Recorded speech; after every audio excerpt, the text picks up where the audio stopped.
Existem muitas coisas escritas na Bíblia e todas elas não são palavras por acaso, porque a Bíblia é considerada a escritura sagrada, a escritura de Deus, aquilo que Deus deixou para a humanidade. Muitas vezes a gente vive uma vida insignificante, uma vida distante dos caminhos de Deus e, por consequência, sofremos grandes coisas. E uma das maiores consequências que o homem pode sofrer é o desconhecimento da vontade de Deus. Quando você não conhece a vontade de Deus, o que acontece com você? Você fica andando perdido nesse mundo. E quando os problemas vêm e te sufocam, você não tem forças para lidar com essas adversidades. Tanto é que muitas pessoas têm tirado a própria vida, né? Por conta de depressão, por conta de vários problemas que às vezes um pequeno medicamento podia resolver, ou até mesmo uma oração poderia resolver, né? Deus não descarta a ciência, não descarta o fato de você ter fé e buscar medicina. Isso é uma mentira dizer que não se deve buscar medicina nos casos de doença, né? A Bíblia não ensina isso. Mas você pode observar algumas palavras ditas pelo próprio Jesus nos fazem refletir sobre nós mesmos. Ele disse: Como que você quer tirar o argueiro do olho do seu irmão se existe uma trave no seu próprio olho? Isso nos faz refletir a ideia de que precisamos pensar mais nos nossos problemas do que nos problemas dos outros. Mais no que diz respeito à nossa vida em relação a Deus, né, do que da vida dos outros em relação a Deus. Então Jesus nos chama a essa atenção. É mais necessário você enxergar a trave que existe no seu olho. Então você tem que pesquisar a sua vida e ver se você realmente está mergulhado em Deus. Porque não adianta sair guerreando sem ter armadura espiritual. Não adianta sair na guerra sem você observar os fatos que se passam na sua vida. É muito fácil, quando Jesus diz isso, ele demonstra que é muito fácil você perceber o erro nas pessoas e também é mais fácil ainda você não entender os erros que existem na sua própria vida. Isso não quer dizer que você não pode avaliar a conduta, que você não possa avaliar o comportamento das pessoas, né, aquilo que andam ensinando. Não quer dizer isso. Isso quer dizer que a prioridade é olhar para dentro de nós e muitas das vezes nos pegamos, né, pregando a palavra e não vivendo aquilo que estamos pregando. Se você está assim, então é hora de parar. Vê aonde que caiu, porque existe uma razão para essa queda. E a maioria das vezes, eu posso dizer com 99% das vezes, é que a gente deixa Jesus lá atrás. A gente para de ir à igreja, a gente para de ler a Bíblia, a gente para de orar e a gente para também de fazer a obra, né? Por isso que ele disse: todo ramo que estando em mim der fruto, eu limpo para que produza mais fruto.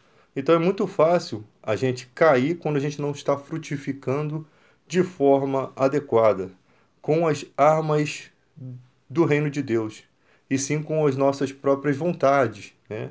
Os nossos próprios objetivos. É por isso que o coração do homem é um dos mais enganosos, né? É aquilo que corrompe o ser humano, porque o coração do homem é desesperadamente corrupto. Feito essa avaliação da sua própria vida, visto que está tudo errado e que você precisa consertar, ali pode a sua oração ter eficácia. Ali pode ter eficiência na sua oração. A oração só começa a fluir quando existe uma verdadeira fé. E fé é uma fé com compromisso. Não existe fé descompromissada da verdade. Por isso que Jesus disse: aquele que me ama faz a vontade de meu Pai. Amar a Deus é fazer a vontade dele. Isso é fé. E fé, ela tem que ser mantida desde o primeiro passo que você deu. Você se batizou, fez uma aliança com Jesus. A gente sempre tem que refletir sobre essa aliança. A gente nasceu de novo, isso não vai retroceder, tá? Você nasceu de novo, você recebeu o Espírito Santo, isso não retrocede, os dons de Deus são irrevogáveis. O que retrocede é a nossa consciência, que para de lutar contra a carne e passa a aceitar a carne. Então você não retrocede, você é filho de Deus por herança, você é raça eleita, você não deixa de ser escolhido de Deus. Quando Davi pecou, quando Sansão pecou, não deixaram de ser escolhidos de Deus. Você pode perceber isso na história. E a vida deles serve de ponto de partida para nossa confiança. Nos últimos momentos da vida de Sansão, ele pediu aquela força que Deus sempre teve, sempre tinha lhe dado. E Deus concedeu essa força, confirmando que ainda não tinha abandonado Sansão. Ele não nos abandona, em nenhuma hipótese. Ainda que os projetos pareçam chegar a ter falhado, nunca vai falhar, porque Deus tem todo o cálculo, até dos nossos erros.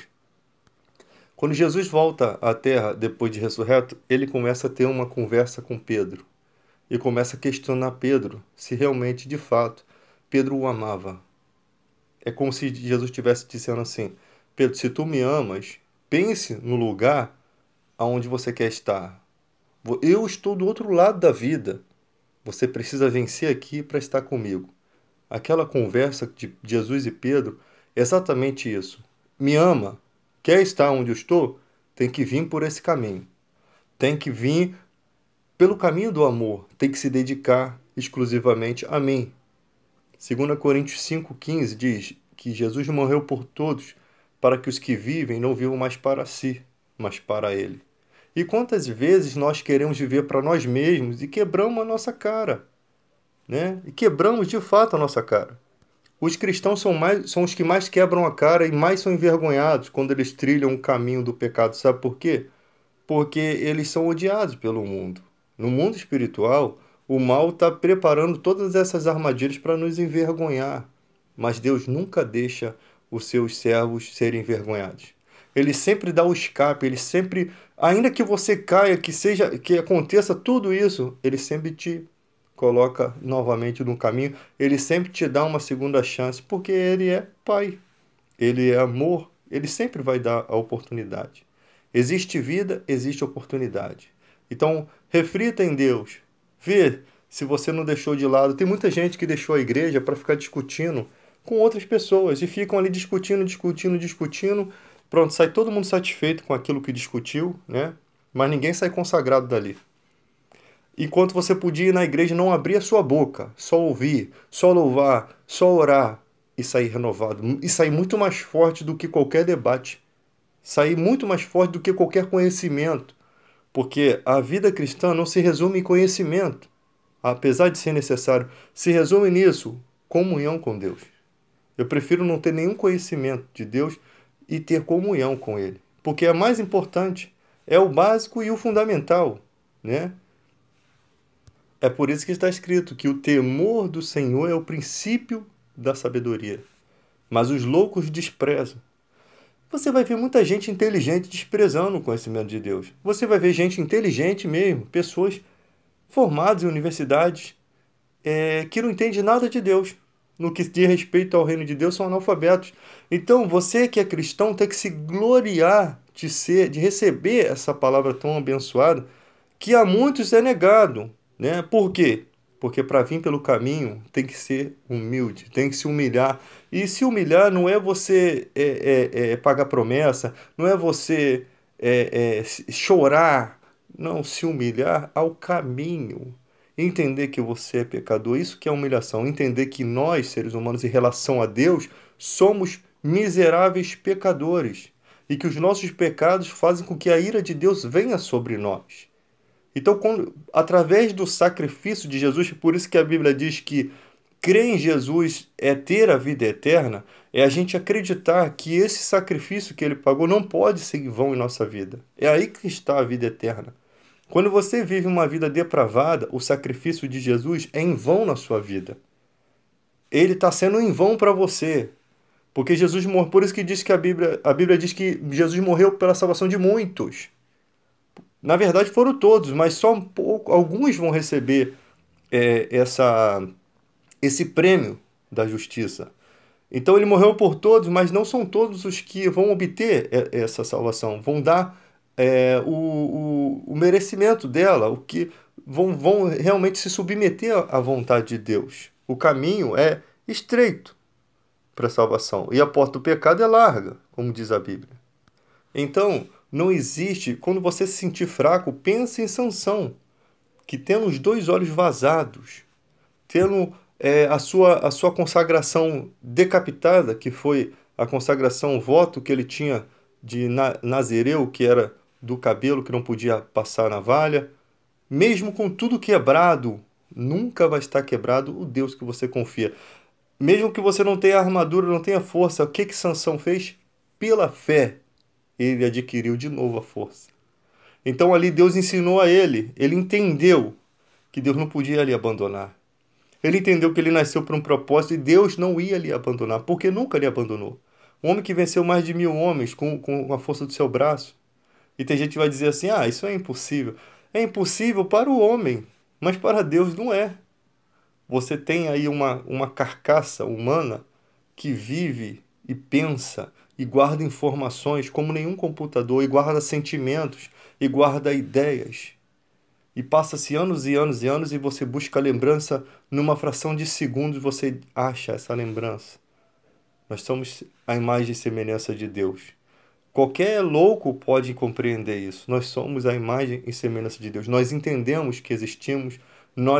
Muitas pessoas não entendem o propósito pelo qual existe. Mas Jesus veio dar esse significado. Ele veio mostrar esse propósito. Por isso que a Bíblia diz: aquele que busca, encontra. Aquele que pede, recebe.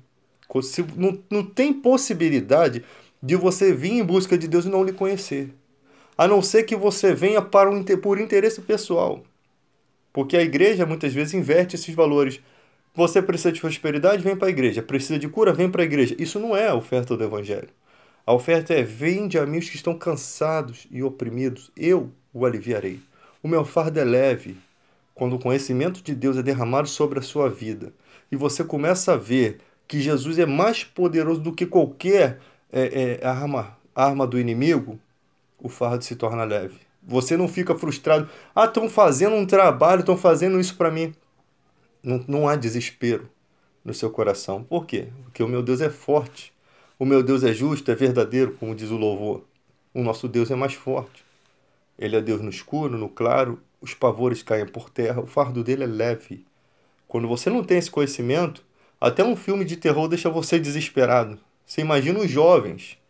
Você imagina os jovens desesperados que vê um filme de terror, depois ficam com a mente voltada para aquele lado demoníaco. O cristão não tem nada disso. Todas essas coisas caem por terra. Ele vê o filme, acaba-se o filme, não vai nada na mente dele, não tem pesadelo, não tem nada. E se tiver pesadelo, Jesus está com ele até no pesadelo.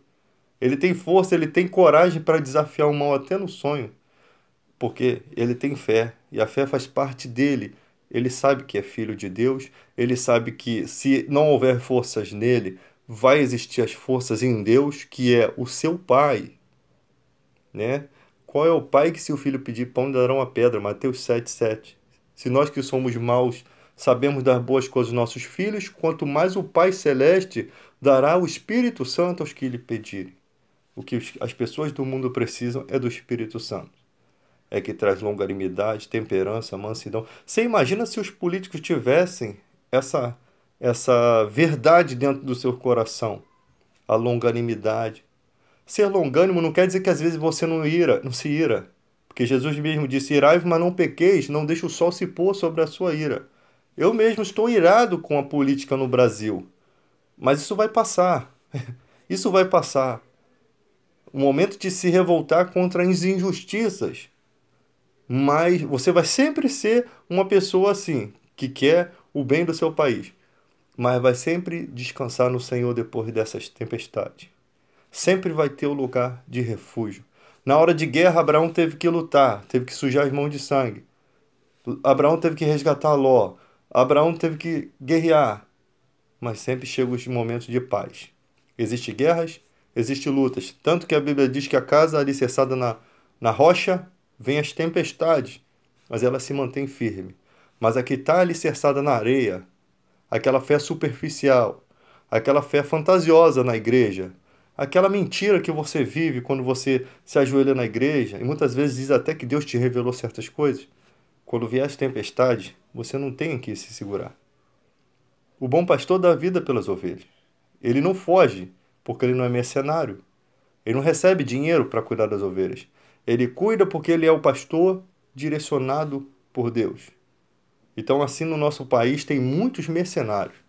Pessoas que, quando vier uma época de fome, uma época de crise, vão abandonar os seus, porque não eram deles, e vão sumir, enquanto os verdadeiros pastores vão sustentar a sua ovelha, vão cuidar, porque o verdadeiro pastor, ele tem o coração de Deus. O cristão tem a mente de Cristo. Cuidado que você pode estar confiando em líderes errados. Essas pessoas que pedem muito dinheiro, que tudo envolve sacrifícios materiais, não são pastores de Jesus. Não são, nunca poderão ser, porque mancham a imagem do Deus incorruptível. Esses daí são, como disse Paulo, inimigos da cruz de Cristo, porque o Deus deles é o ventre. Eles são inimigos do sacrifício de Cristo. Eles são inimigos porque eles tampam a imagem da crucificação, eles tampam a imagem, eles escarnecem da imagem do sacrifício real. Que Jesus não morreu nem por ouro nem por prata, ele morreu por vidas. Então eles são inimigos, porque o Deus deles é o ventre. Só se preocupam com as coisas terrenas. Leia a Bíblia. A Bíblia é a verdade. Se você tivesse um pouquinho desse conhecimento, você estaria vendo os teus pastores assim, ó, com os olhos espirituais. Aí, comparando a vida deles com a Bíblia, com quem você vai ficar? Sinto muito. Posso gostar muito de certas pessoas, mas não consigo ficar com o ensinamento delas. Sabe por quê? Porque nós temos que amar mais a Jesus do que ao ser humano. Nós temos que amar mais a palavra dele, a verdade, do que aquilo que se apresenta ali no altar. Então, gente, leiam a Bíblia, estude. Vou estar sempre por aqui, pregando a palavra enquanto Deus me der forças, enquanto Deus me der saúde. Vou falar de tudo, todas as coisas. O que tiver que bater de frente, eu vou bater de frente. Não tenho medo, mas principalmente no que diz respeito à palavra de Deus. Vou defendê-la até o fim da minha vida. E, com isso, espero apenas que eu consiga alcançar a presença de Deus todos os dias na minha vida. E estar lá com Ele, né? Estar lá com Ele um dia, com um corpo glorificado, que é a promessa, um corpo glorioso, um corpo incorruptível. Porque esse corpo aqui não tem como herdar a vida eterna. Forte abraço a todos, que Deus ilumine o seu conhecimento. Faça a sua oração, confie na sua oração. Não dependa da oração das pessoas. É você e Deus. Como Jesus sempre disse, até para a mulher do fluxo, a tua fé te salvou. Ele sempre quis deixar para as pessoas, mostrar que a fé existe e ela é forte, determinante e ela que muda as circunstâncias da vida. Não é a pedir oração às pessoas. Você tem que se erguer e ter a sua comunhão com Deus. É individual. A tua fé te salvou. Vai e seja forte. Deus abençoe. Estamos juntos. Lance sobre o Senhor todas as suas ansiedades, porque Ele tem cuidado de você. Porque o anjo do Senhor, Salmo 34, acampa ao redor dos que o temem e os livra. Até o próximo. Fiquem com Deus.